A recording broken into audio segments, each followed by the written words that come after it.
കർത്താവു ഭവനം പണിയാതെ വന്നാൽ നിഷ്ഫലമാകും പ്രയത്നമെല്ലാം.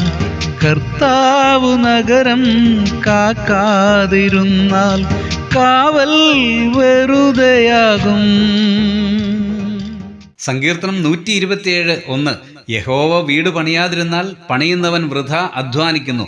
യഹോവ പട്ടണം കാക്കാതിരുന്നാൽ കാവൽക്കാരൻ വൃഥാ ജാഗരിക്കുന്നു.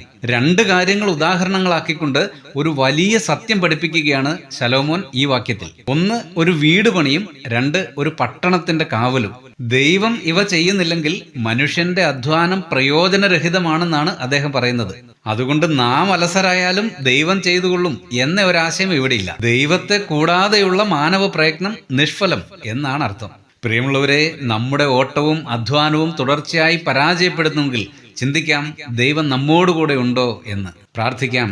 പ്രിയ പിതാവേ, അങ്ങയോട് ചേർന്ന് ജീവിക്കുവാൻ അടിയങ്ങളെ സഹായിക്കണമേ. ഞങ്ങളുടെ പ്രയത്നങ്ങൾ വിജയ വഴികളിൽ എത്തിക്കണമേ.